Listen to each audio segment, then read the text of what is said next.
Ladies and gentlemen, and welcome to happy Thursday edition of the Believe That Daily podcast. And look, we got to get a new jingle. Okay, we're going to get a new jingle, but you know what the theme song of the Believe That Daily podcast is going to be? It's going to be one of these right here. Ready? Watch this. Yep. I'm going to just start the intro out with that, and then, of course, the... Don't it sound crisp? It just sounds so pretty. Oh, they got like an array of attack helicopters over my house right now. One moment.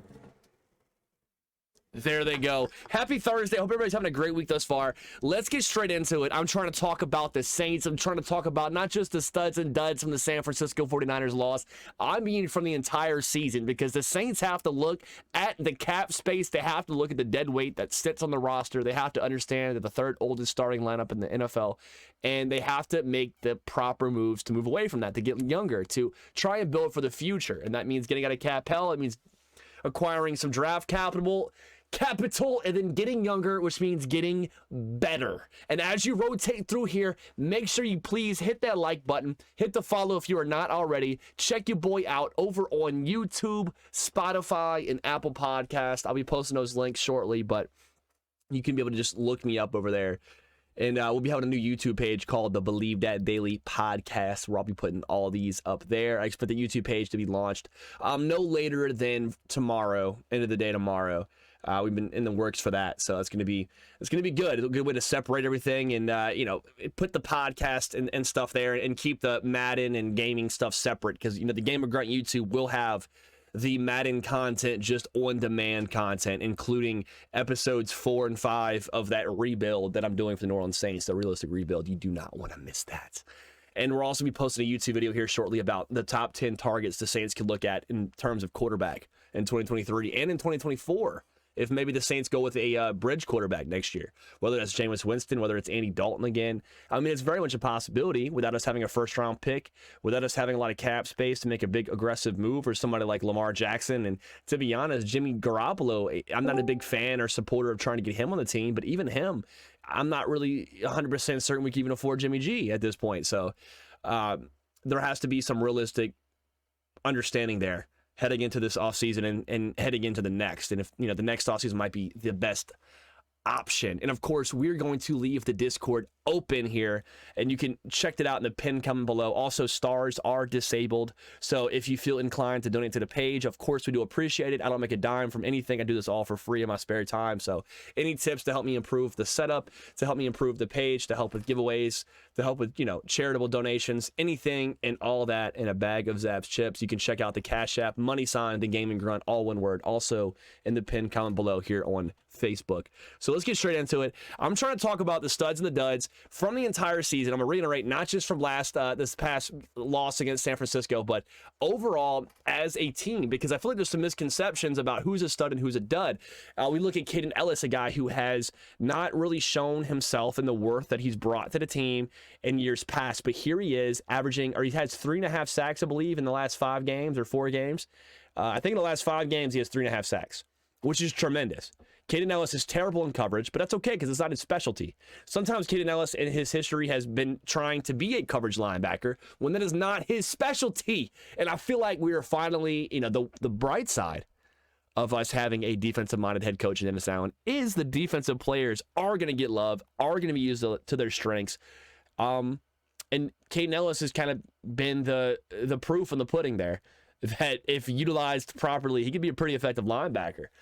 A lot of hope coming in with him whenever he was drafted not too long ago. And I like Caden Ellis. He stays late for autographs. He's a good guy. He does a lot of charity work that goes under the radar. And I'm happy to see him getting tackles in the middle of the field, because if there's one thing that we could use help on, it's getting to the quarterback, and that's stopping the run behind the line of scrimmage. DeMario Davis and Pete Werner need help desperately. Zach Bond is not delivering that help. So Caden Ellis stepping up here in the absence of Pete Werner is huge. Whenever we can get them all three on the field at the same time, we could do something special.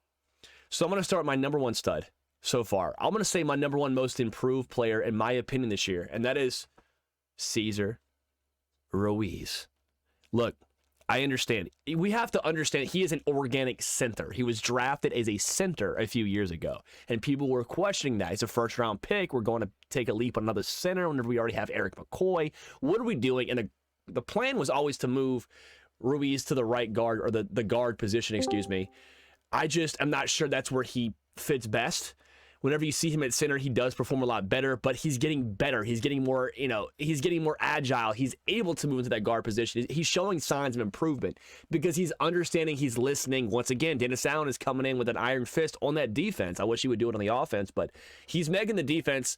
He's making some young guys show out, whether it's Alontae Taylor, whether it's Paulson Adebo when he doesn't get burnt in coverage, whether it's Chris Harris, who is kind of been a dud for the most part this year, except when protecting the red zone. He kind of serves as a Malcolm Jenkins type role, as a PJ Williams type role, a guy who might get burned down the field, but whenever his back is pressed up against the red zone, he can defend it to a T.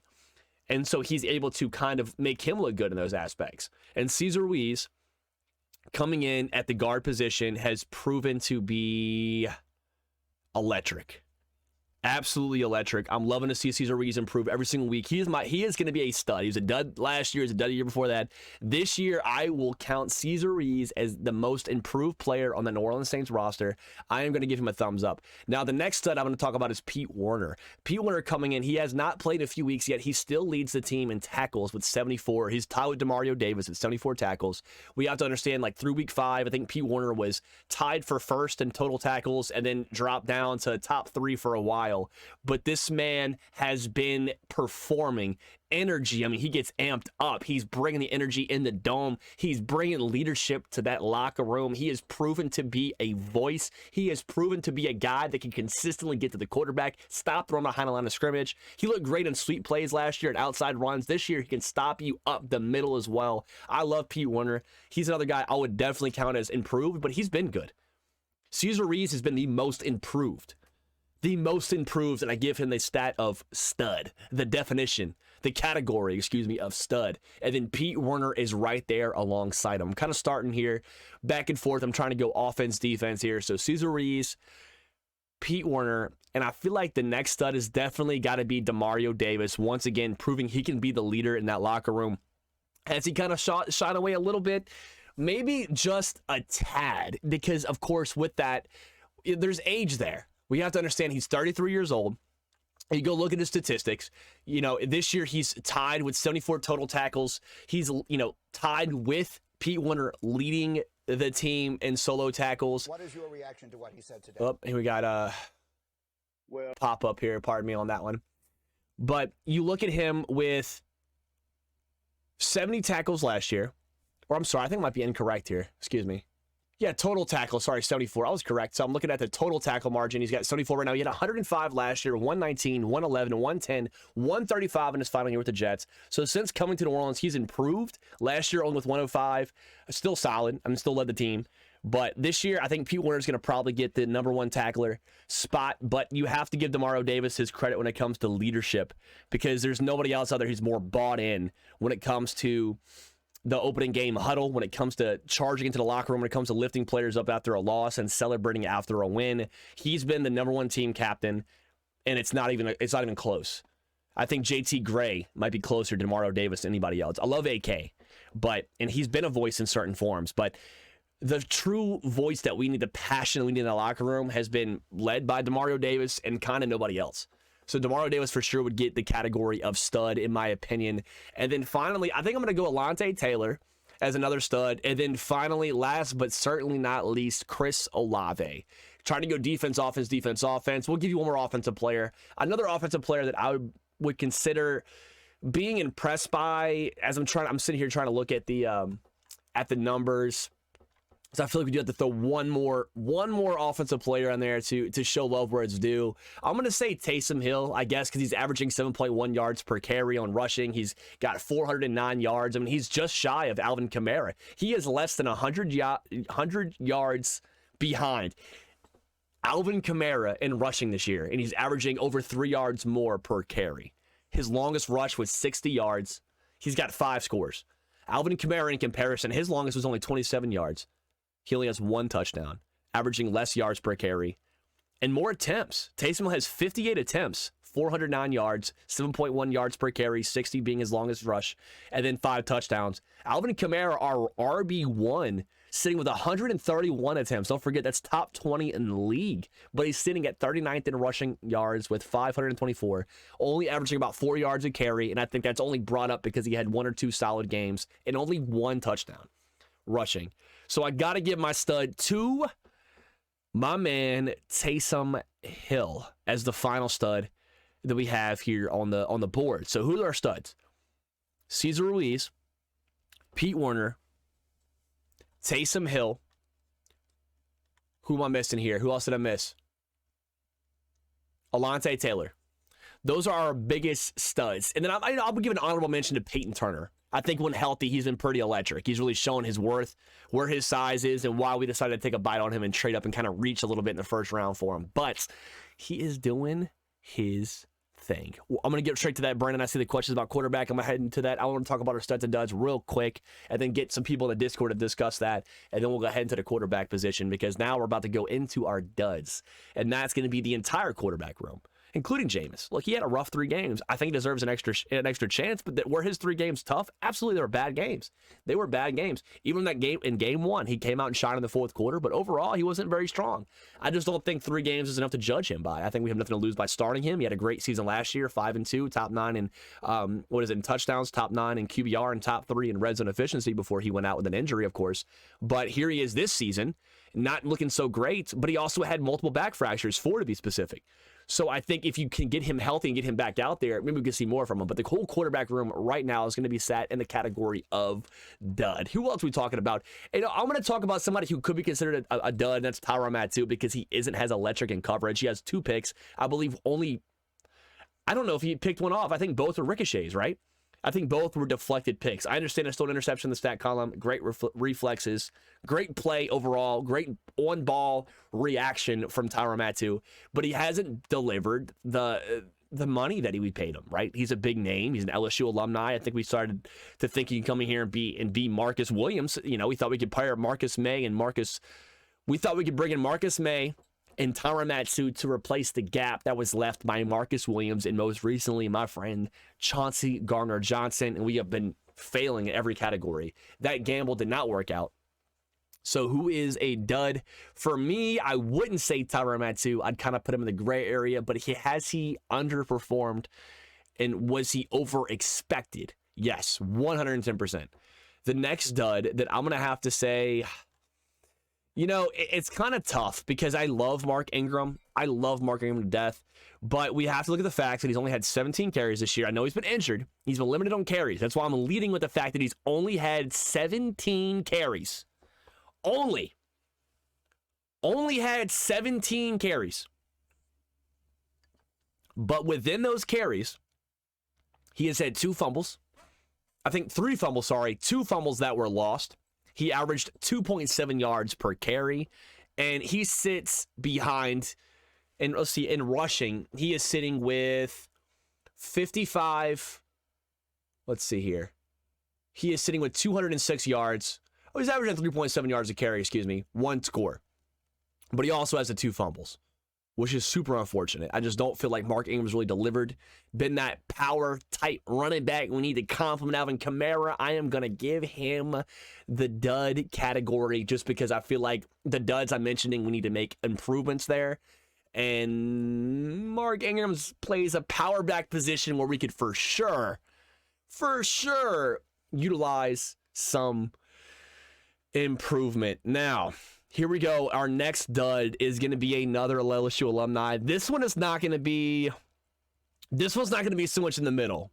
I want to put him in the same category as Tyrann Mathieu because he's also an LSU alumni. Came here with high expectations. That is going to be Jarvis Landry.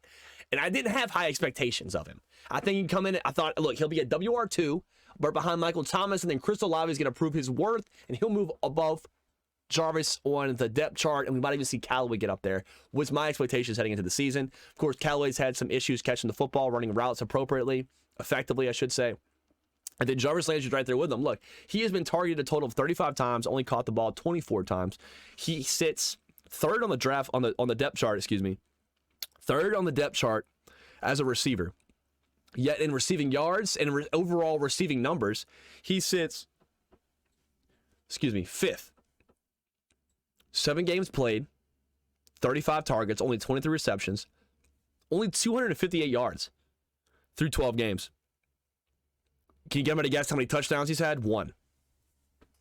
He's had 1 touchdown. Jarvis came in on paper. This receiver core was supposed to go from the 0 it was last year to 100 in the matter of 1 offseason through just an aggressive first-round trade-up, which was a huge hit in Chris Olave, the return of Michael, my toe hurts, Thomas, no, I'm just kidding, and of course, Jarvis Landry. So yeah, I got to put Jarvis right there. He's averaging 11.2 yards a catch. He's had some decent games, and I understand during his good games, we probably haven't targeted him enough. That just goes back to the poor play calling, which is I'm going to get to as our biggest dud of the year. But yes, would I consider Traquan Smith a dud? Absolutely. I know people are talking about Alvin Kamara. I don't want to talk about Calvin Kamara being a dud because he's been a stud his whole career for us, and he's having a rough year. I wouldn't call him a dud. I just cannot bring myself to call on that. Now, our next dud, I may catch some beef for this, and it's Marshawn Lattimore. It's Marshawn Lattimore. He's had one of the worst defensive coverage stats in his career this year. He's played 5 games, maybe. I think I have to double check that. I think he's only played about 5 games. He's behind. He's behind in tackles, names such as Kadavius Street, PJ Williams, Onyemata, even Justin Evans, Alontae Taylor, Carl Grandison, Shy Tuttle. All these guys are over Marshawn Lattimore in tackles, and I understand Marshawn's only played 5 games. Peyton Turner's only played 7. I know he's on the line, but sitting there with a lot more tackles, a few more tackles, in fact. And then you can scroll up and look at Alontae Taylor, who's a damn rookie this year, sitting with 26 tackles in comparison to Lattimore's 15. He only played 3 more games, excuse me. I just don't feel like Marshawn Lattimore, he's supposed to be this Pro Bowl top 3, top 4, at one point top 5, unarguable top 5 corner in the league. He hasn't proved to be that guy. He hasn't proved to be who we are paying him to be. So would I count Marshawn Lattimore in the category of dud, even just playing 5 games? Yes. The best ability is availability, and he hasn't been that, and he hasn't been effective while he's been on the field. Don't believe me? Go check the stat line. And then finally, I think the last dud that I'm going to try and bring up here before I get to the true duds, and that's going to be the entire coaching staff, would have to be, I try to look at Adam Trautman. I see the comments. I think Adam Trautman's been very much improved, but yes, he's played 10 games. He's been targeted only 16 times, but he's caught 14 balls of the 16 for 145 yards, averaging over 10 yards a catch with a score. With his longest play being 22 yards. I mean, I think that's top 7, I think, on the team. So I wouldn't count Adam Trautman as a dud because he was such a dud last year and he's just improved since then. So yeah, every star has a bad year, Draylon. I 100% agree. I think Marshawn Lattimore and Alvin Kamara both are going to shake back. They've had a rough year. But yeah, am I going to put Lattimore in that dud category even though I won't do it to Alvin Kamara? Yes, because it's hard to deny based on the hardcore numbers. You know, I'm looking at this. I'm trying to look here and give y'all a fresh knowledge because I didn't have this many duds, but I'm trying to give y'all one more solid dud, and I'm looking here at the numbers in front of me. I think we're just going to get straight to, let's see. I think I'm going to go with Will Lutz being a dud this year.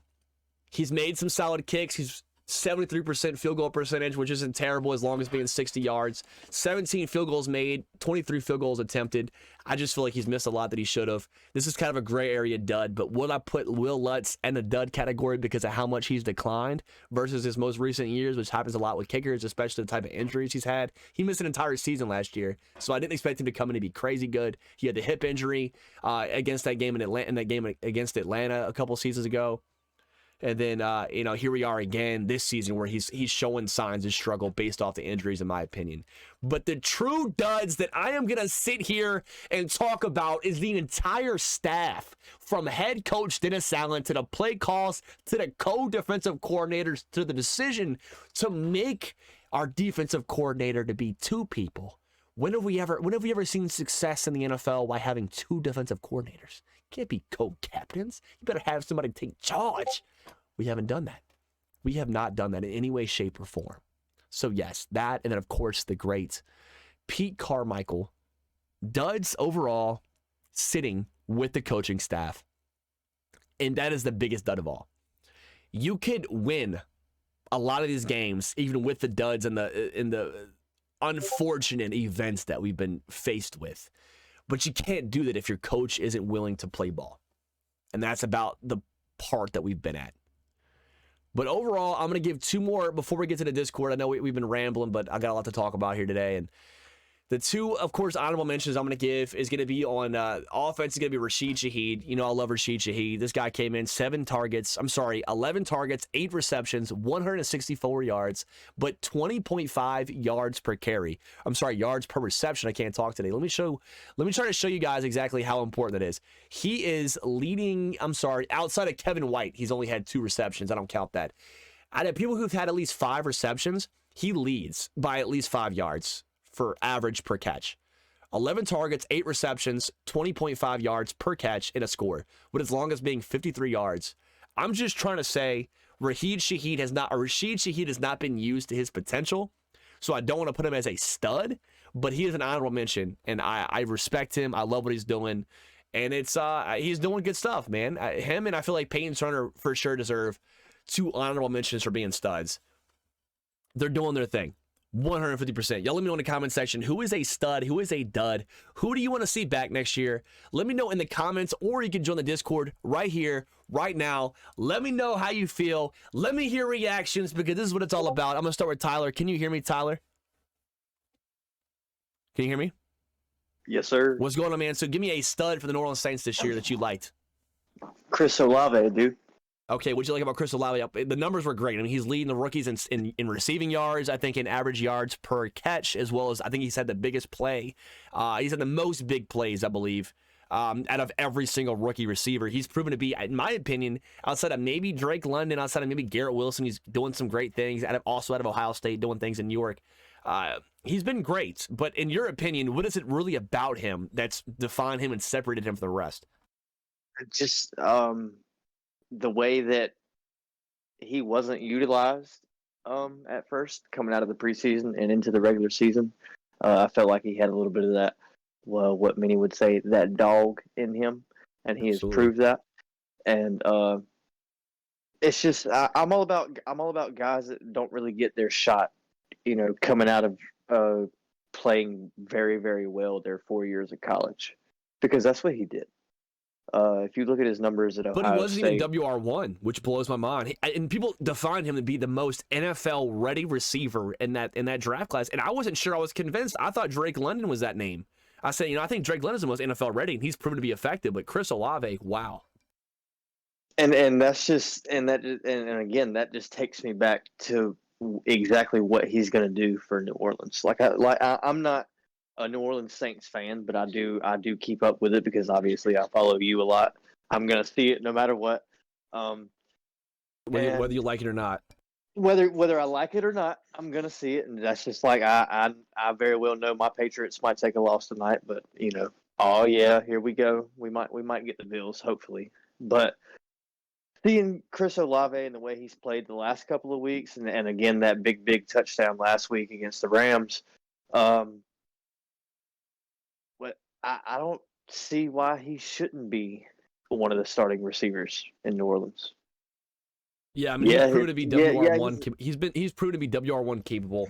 He's proven to be the best receiver in the locker room because once again, it's my catchphrase. I make a T-shirt for it. The best ability is what, Tyler?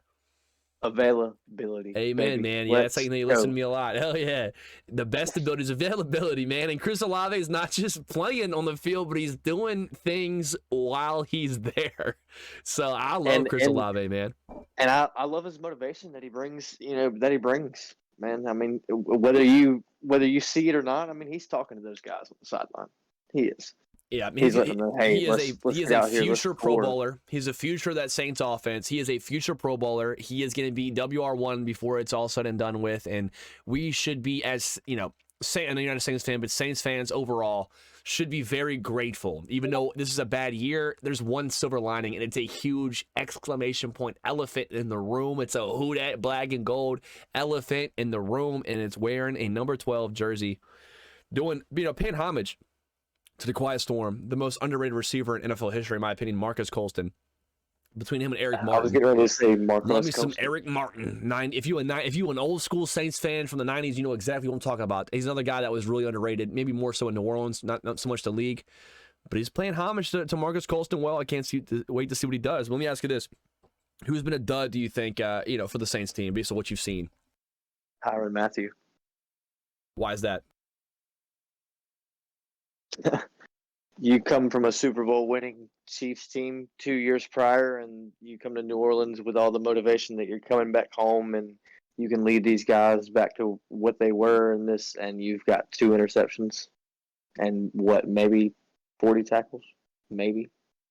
Yeah, but at the same time, I don't think it's most of the numbers. I think he kind of had 2 interceptions kind of get gimme to him because, he did win the Super Bowl just a few years ago, and I believe that year he had, I think he had around 6 interceptions, so that was a much better stat line. But last year he only had 3, I think. Let me double check that, 3 interceptions.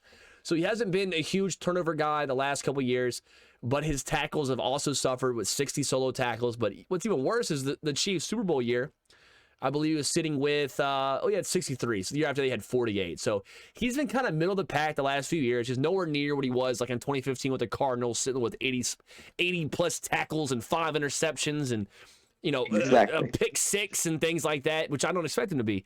But where I feel like Tyrann Mathieu's failed us isn't necessarily the stat line. It's the leadership aspect, because we brought Tyrann Mathieu in. Look, he might not be able to, compensate for what we lost in Marcus Williams. Now, look, Marcus Williams also couldn't tackle very well. So we understood that. Marcus May is a much better tackler than Marcus Williams. He may not be best in coverage. We've seen that he's gotten lit up, but he can tackle. Tyrann Mathieu is going to be the guy that can be in coverage. So we thought bringing those 2 guys in could help help compensate for fill the void that we had by losing Marcus Williams to the Baltimore Ravens this previous offseason. But even the fact, whether or not he's getting too involved in pass coverage where he should, he's missing assignments, things like that, which could be just miscombobulation across the entire team. But the leadership aspect that he was supposed to bring to the table, where he was going to really prove his value as Malcolm Jenkins is retired. We need somebody else to be that leader. Malcolm Jenkins didn't even play a whole lot last year. Towards the end of the season, you saw PJ Williams getting reps because Malcolm Jenkins was there to bring a different type of value, and we missed that energy, and that energy, and we brought in Tyrann to replace that, and unfortunately, that hasn't been the case. He has not so far, and like I said, I talk about his stats, but I mean, again, you made the valid point that every Saints fan knows. Where's the energy at, man? Where's the guy that's hyped up, shaking his head, and you can see? Well, I mean, I don't know if he has dreads still now, and you can see his dreads hanging out from underneath his helmet, ready to go, lighting people up. That's the guy they want to see. The guy that's over there on the sideline, telling these guys, hey, defense, let's go out here and make a play, get the ball back, let's go down the field, let's do this. That's the guy y'all need on that defense. And he just hasn't shown up. He has not. He has not shown that, and I just hope that maybe he can get his wits about him. Maybe it's his first season back home, and maybe that's it. He's been doing some great things in the community. I mean, I love it. I mean, he's been going around to high schools and taking them shopping, taking them to academy, letting them have shopping sprees. He's been sponsoring football teams. I mean, he's really giving back, but I'm hoping maybe it's just been a rough year with his first year home. Maybe it's the same thing with Jarvis Landry, plus Jarvis has been battling injury. Tyrann's been been battling maybe distractions, but I'd like them both to be back next year. I think Jarvis is on a 1-year deal, and then I think Tyrann Mathieu is on a 2-year deal. I could be wrong. So I think we will see Tyrann Mathieu back next year regardless. But I will tell you this, that Jarvis is a guy that I don't want to see back. That's why I don't want to put Tyrann Mathieu in that dud category for me. I put him in the gray area because the duds are people that maybe I wouldn't want to see next year. Outside of maybe Marshawn Lattimore, just because I have to have a bold take there because of how he's underperformed and not been out there. But outside of Marshawn Lattimore, every dud I've had we can kind of do without. Tyrann Mathieu is not one of those guys. Now let me ask you a question here, Zach. If you had the cap space and you had the money pending the players that are going to be in free agency this year, who would you pick up? Lamar Jackson. That's who. If you're telling me if cap issue's not a problem, right? Yeah, cap. I can pick up any cap player. Is non-existent. This is Madden, bro. Cap is non-existent. Lamar Jackson. But it has to be a realistic target, right? It can't be somebody that's like, I can't trade for Justin Fields. Maybe last season we could have, but this year it's not happening. But who can we realistically acquire? Excuse me, if money was not a problem? Lamar Jackson, for sure. I would love to see the Saints with Lamar Jackson. And he would love to be here. I mean, that's enough to bring back Sean Payton through and through. Yeah, I seen him the other night on the NFL, the Fox Network, or whichever one he's on. Oh, he's having a good time. He looks healthy. Sean Payton looks well rested, great. Man. I'm happy to see it. He looks happy. 3 years, $33 million. Thank you, Marky. So we just got told 3 years. So if you don't mind, Marky, could you let us know what Jarvis is on? Because I'm 99% certain his is a 1 year deal. So yeah, $33 million. That's actually not that bad for him. Love to bring him back. Spencer says draft Caleb Williams. Yeah, he's definitely a target, but that means we have to suck next year because Caleb Williams is going to probably be a top 3 pick, if not the number 1 overall pick. So we'll see. Well, I appreciate you, Tyler. I want to be one of the other people in the Discord, but thank you so much, as always, for participating. I hope this year, I wish the Patriots luck tonight. If there's one thing Josh Allen and the Bills struggling against these last few years, it's been against divisional opponents. I mean, enough to where I wouldn't put any money in this game. I'm just going to enjoy it. I might take some player props at halftime if I get too drunk and get bored, but I wish your Patriots luck, man. I just hope it's a good game. All right, man. I appreciate it. As always, I love being a part of it, man. You have a great night. Hell yeah, brother. Appreciate you. Yes, sir. Hey, what's going on, Jay Smooth? So, sorry to keep you waiting. Anybody else that's in the Discord that wants to hop in here, I'll get you in right now. We got to wrap it up here shortly. I got a few things I got to attend to tonight. But who is your stud? And give me one stud, give me one dud. Jay Smooth. I've been waiting for this topic, man. All right, let's get it, man. Give me your stud. Let's go start with the positive first. Let's do good first. Give me a stud. Okay, gotcha. My positive by far is Chris Olave. That boy is bad. He's really good. He's been like, I'm telling you, he's gonna win Offensive Player of the Year. Yeah, I think he will win off. He'll win Rookie of the Year. He'll win Offensive Rookie of the Year. I think the only real competition he has is it's all good. I think the real competition he has is with oh man, I'm drawing a blank. Somebody help me out. Walker is his name. The running back out of Seattle. I think that's the only other person that would really give him a run for his money. Maybe Garrett Wilson, but outside of him, I think Chris Olave is the most obvious choice. It's not as obvious as Jamar Chase was last year, but it's pretty obvious. Okay. Yeah. That man's gonna do some great things, man. I think he's the current Michael Thomas for sure. Yes, he is. Yeah, without the size, maybe a little bit. I think you'll see that Chris Olave doesn't need the size to be great because he can separate himself. People kind of discounted him as a true threat, in the middle of the field and on 50-50 balls. But wow, his agility, his ability to get open is insane. Anywhere on the field, Chris Olave can do it all. And if you can't think he can go for 50-50 balls, then you're wrong. I'm somebody who's wrong. One thing that when we drafted Chris Olave, I said, look, I love Olave. He is the best route runner in this draft. He has not just quick burst of speed, but he has consistent speed. That is the hardest type of receiver to guard against, is consistent speed. You don't got to take my word for it. We've had Chauncey Gardner-Johnson on here. When we did the Madden tournament, I asked him. We've had Tyrone Hughes, who's a corner for the Saints back in the day, who was the all-time special teams leader on the podcast not too long ago. We've had Delvin Breaux on here, also a corner for the Saints. We've interviewed him, and I asked them, every defender, I say, and I don't want to ask who the toughest receiver it is that you've guarded, but what type of receiver? Is it somebody like a Tyreek Hill who has big bursts? Is it somebody like a Hunter Renfrow who always gets a lot of love because he's real quick with his routes? He's not the fastest guy on the field, but he can get open, right? But no, the answer is guys like Jerry Rice, because Jerry Rice wasn't the fastest player on the field. He never was, but he kept his speed consistent, which meant that he kept the defense guessing on his next route. He didn't have to speed up. It's not like, okay, well, he's speeding up. I know exactly where he's going to go. He kept, like he was gliding across the field to the most consistent speed. That is Not my word for it. Every single NFL corner that we've interviewed on here has said it. It is consistent speed. That is the toughest type of receiver to guard. And it's no different with Chris Olave because that's exactly what he brings to the table. So let me ask you this, Jay Smooth. What is, in your opinion now, Jeremy, what is your number one dud of the 2022 New Orleans Saints season? Andrus Pete. And they've been waiting for that one. So let me hear you, man. So I feel like Andrus Pete, he's made some decent blocks. I know he hasn't been graded super high. He's always been pretty mediocre in the run, but pretty decent in the pass. But let me hear what you got to say about him. Why is Andrus Pete your number one dud? Okay, hear me out. He's been a dud for the last couple seasons. He's been in and out. You know, he's been inconsistent. But I'm gonna tell you one thing.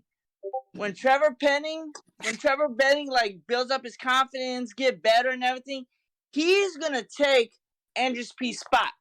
We're getting rid of Andrus Pete. I promise you. Well, Penning's left tackle, so Andrus Pete's a guard. But I love the energy. Oh shit, never mind. You're good though. I love the energy, bro. I love it. But I hear what you're saying. Andrus Pete's also been on my list.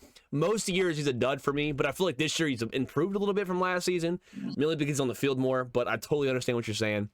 Andrus Pete was a guard that we paid and took a gamble on. He hasn't panned out at all. He was a Pro Bowler at one point. People forget he was a Pro Bowler at one point. That's all we paid him. And then there's a reason that he's a 74 overall in Madden. You know what I'm saying? That's how we're relating him, right? He ain't really a Pro Bowler, okay? You know, guard is definitely a position we need to target here in the future, not just because of his availability, but because he lacks to really perform in the run game and blocking. And whether or not we have Alvin Kamara, Mark Ingram, whether or not we go and draft a power back, they're useless unless we have a guard who can block in the middle, and Andrus Pete is not him. Yeah, and I gotta say something. What some people fail to realize is that you can't really blame the Saints defense for playing the way they playing, you know? Because look, the head defensive coordinator last year is now the head coach, right? And then on top of that, the Saints got rid of C.J. Gardner-Johnson. I'm like, what kind of stuff is that, man? I mean, come on. That man is a bad dude, man. And I was highly pissed when the Saints got rid of him. I wasn't pissed. I wasn't pissed. Huh? I wasn't pissed. I knew that they were not going to pay him the money he was worth. And damn. I feel the same way about CD that I feel about Jameis Winston. Like two guys that I've had, well, CD a lot more than Jameis, of course, but two guys that I've had personal interactions with that I just see it that they're good people beyond just a football field. And it's like they both deserve their recognition and their money. And then we're going to get to New Orleans, so I'm all about them going to grab it. I hope the Saints are kicking themselves in the ass watching CD Dudes just completely dominate. I wish my guy a speedy recovery. I know he spent a couple days in the hospital. Yes. We were chatting today. I'm hoping that he does I think he's doing much better. He seems to be feeling better, and we'll see what happens. But yeah, 110%, man. It's gonna be interesting to see where they fill that gap because he brings the energy to the field, and it's gonna be wild, man. Yeah, man. But I appreciate you, Jay Smooth. Thanks so much, man. I always appreciate having you on. Oh, what you got? Okay, you know what, man? I really do appreciate being on your stream, man. You're a real cool dude, man. Thank you so much. And to all your fans, man, they're the real supporters. Absolutely, bro. I appreciate you. I love having you on here, man. You always bring some great commentary. I love your input, man. I hope you have a great night. Go watch that football game and enjoy it, man. It's going to be a good one.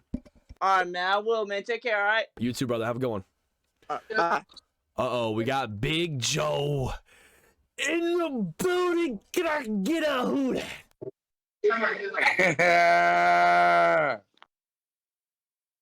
What's up, bros? Let me hear it, man. We talking studs and duds, not just from the loss against the San Francisco Niners, not just from any particular loss. We talking about studs and duds on the field. And if I said fans, I'd put Joe Bass #1 on my list for studs. But unfortunately, they got to rock a New Orleans Saints jersey. So let me hear you. We've been starting good and bad, but you know what? I feel like with you, I'm trying to start with the duds. So let me hear it. Who is your #1 dud on the New Orleans Saints 2022 roster from this season? Let me hear it and why. Traquan Smith. I was not expecting that one. I got to hear it. Why Traquan? His hands ain't no good, man. His hands is not good, bro. If he's open, they're good. It's just in contention. He's like, nah, bro. If you cough at Traquan Smith, he gonna drop the football. I know you didn't expect that, so that's why I had to throw it out there. I got a I bunch like of it. them. All right, let me so Traquan Smith, because of his hands ability, and I'll go over the quick numbers right quick. So he is third in receiving so far on an average plays, excuse me. So let me go the overall. Let's see, we'll go to yards. Traquan Smith has been targeted 26 times, 18 receptions. Normally, that type of ratio isn't terrible. But here's the thing. We're Saints fans, right? So we understand that he doesn't fall in the normal category, right? Like, normally you look at those numbers like, okay, well, some of those are probably contested or not really catchable. Nah, bruh. Nah, that may not be a lot of drops, but all of them were completely on him. Yes, and every drop that he dropped was probably in a really important freaking pass. I can promise you that. So he is over Jarvis Landry in receiving yards, okay, by about, is a 272 compared to 258. But here's the thing, Traquan Smith also played 3 more games.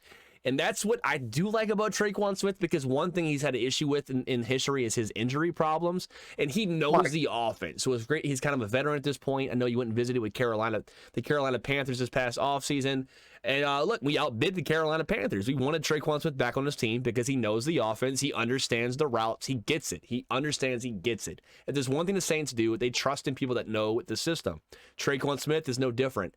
And he came in and proved that he can understand the playbook. We just never have him on the field. Well, he played 10 games this year. It's just when he's targeted, he doesn't know how to get open, and whenever he's contested, he doesn't catch the football. So what's the point? Yeah, what's the point of being a wide receiver? Sorry. Exactly. So let me hear this, man. All right, so who is your stud then? It can't be Chris Olave. I know it's Chris Olave for everybody, so let me hear it. Who is your, besides Chris Olave, who is your stud? Andy Dalton. No, I'm just You're joking. kidding. Give me your stud, bro. Give me your bona fide stud. Bona fide stud. The one and only Taysom Hill. Let me hear your reasonings. When we really needed him and contested situations, he was there. He puts his head forward, his shoulders down, and he plows. He's a real football player. He's a freaking stud of the Saints this year. I can promise you that. Yeah, I love Taysom Hill. Like I said, I think it's crazy the fact that this man's a quarterback, tight end, running back, fullback, receiver, whatever he wants to be this week. And he has 58. I'm going to say this again because no one needs to understand this. 58 attempts rushing compared to Alvin Kamara's 131 attempts rushing. Yet Taysom is just over 100 yards shy rushing in the yards, but he's got 7.1 yards averaging per carry versus Kamara's 4. His longest rush being 60 compared to Kamara's 27, and then he's got 5 scores compared to Alvin Kamara's 1 sole rushing touchdown all year long through 12 games. Right. But we always talk about offense. Tracy says bring back Breeze. Amen, bro. Bring back Breeze and Peyton. Let's go. If there's one thing we can learn from that is holy shit, we suck without them. Oh my God. We always bring up offense. Let's bring up an outstanding, underrated defensive player. DeMario Davis. Oh yeah, most underrated linebacker in the league. Has been like that his whole career. Even in New York, this man was out here getting like 60 to 65 solo tackles in New York and still didn't get love. He didn't get love in Cleveland. He's an absolute stud. Stud and leader, and that's what I mean. He was one of my studs too because the passion. It's been lacking except with him. Yes. But man, I can keep going on. I even want to say one more person. I know you said 2 of them, right? But let's speak about Pete Warner real quick. I love me some Pete Warner, man. Let's hear about him. That dude is so aggressive to the ball.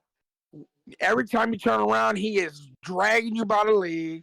He's smashing you. That dude is amazing. You hear me? Yeah, dude. He hasn't played in 3 games, and he's still leading the team in tackles. Every time you turn around, he's like, you see his little bright ass. Oh, let me stop. I forgot I'm on a podcast. My man is out here getting tackles on the edge. He's getting pressure to the quarterback. He's stuffing up the middle. Pete Warner has been an absolute on the defensive side. Him and Alontae Taylor. Pete Warner more so than Alontae Taylor, but Alontae's also a rookie. But still, Pete Winter and Alontae Taylor are two guys that are shining studs, shining diamonds on that defense, you know, to match with a couple guys with Olave and Raheem Shaheed, but there's some studs out there, man. If you're a Saints fan, you shouldn't be that disappointed because at least we have somebody, multiple people who prove to be worthy and with a ceiling if we can treat them right. Absolutely. So let's get it, man. Well, I appreciate you, Joe, as always, bro. Anything else for the people before we roll out? We'll cover the Bucks. We live every single day here at 7:30 p.m. Eastern Standard Time, 6:30 p.m. Central Time here on the Believe That Daily podcast. We're also on YouTube, Spotify, and Apple Podcasts. Listen to us absolutely everywhere. But we'll get into it. I will say this, though. Head into the Bucks. Let's hear your too soon prediction. Just straight score. Let me hear it. I want to say it's going to be a very tight game. I say 14-7. 14-7 Saints. I like it. I think we do get the W against the Bucks. I do. I think we get an upset against the Bucks. They're struggling just like we are. They're sitting at 5-6. Tom Brady's frustrated. What do we do with a Tom Brady who's frustrated? We bully him like it's third grade lunch, and we take his money, baby. Destroy him. That's right, baby. Look, he might be the greatest of all time, but if he ain't gonna protect the lunch money, we gonna take that shit. You understand me? So let's get it, baby. Let's go, baby. Let's go. Appreciate you, Joe. Love having you on here, man. Believe that. Who that? Let's go. Who that, baby? Believe that. Let's go.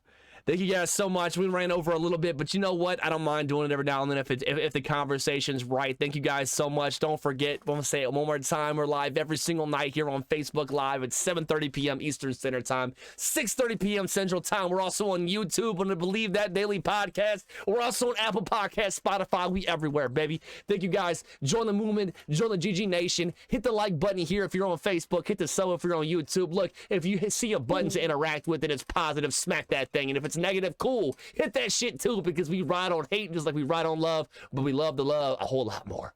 Let's go, baby. Thank you so much. Keep that energy consistent, because you know I will. Stay safe, be kind to one another, and as always, who that, baby? We that. Believe that.